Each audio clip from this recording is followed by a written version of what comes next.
Let's pick up on how the euro is reacting to all the negative news flow and political uncertainty around Greece right now. It seems that the market very much more focused on Greece than the French elections. And of course, Holland very much considered a leftist won that election. What are your thoughts on how that euro is holding up? Because it is trading at 130 this morning. So one would say it hasn't had a sharp depreciation.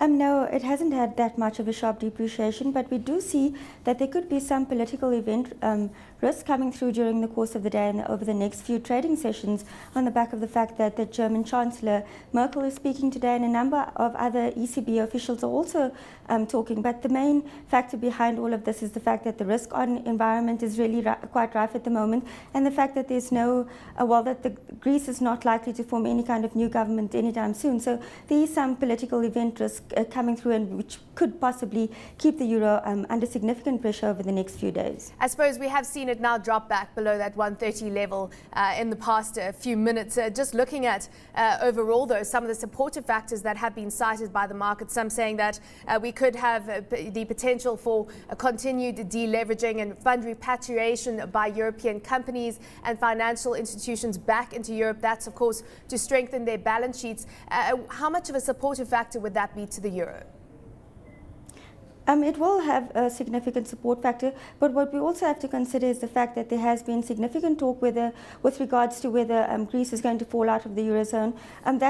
Market players have been saying that it's not likely, but what is significant is the fact that it could have potential contagion effects to other peripheral economies such as Italy and Spain, and that could really put a spin on the currency and keep it under significant pressure, as we have seen over the past couple of days. Let's look at the rand reaction, because we saw the New Zealand and Australian dollars both trading to 4-month lows, so moving in line with those commodity-linked currencies.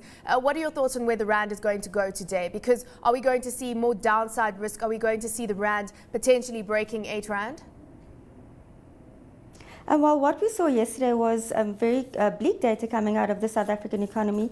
We saw the unemployment numbers come in much higher than what we had expected. We had expected a decline in the unemployment rate. We saw quite a significant increase, but we also saw the reserves number decline and undershoot expectations. So that really didn't have as much of an impact as what we had initially had anticipated. But what is happening is the fact that the rand is really playing to what's happening on the international front, and with very little data coming out of the Eurozone and the United States, it's not really likely to draw direction from data points, but really what is happening on the political front. And we do see that as having a significant play on the currency. We do see it possibly heading closer towards the 8 rand, but it seems that it's likely to move towards, trade in this fairly narrow range that it has been trading of about 780 to about 798 during the course of the day.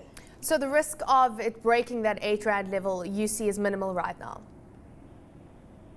Well, it is likely that we could see that if the political factions in the Eurozone really spin out of control. But for today, we think that it could possibly stay slightly below the 8 rand level. Let's look at volatility in the foreign exchange market, because that's something a trader has cited as being very low right now relative to perhaps the volatility we saw last year.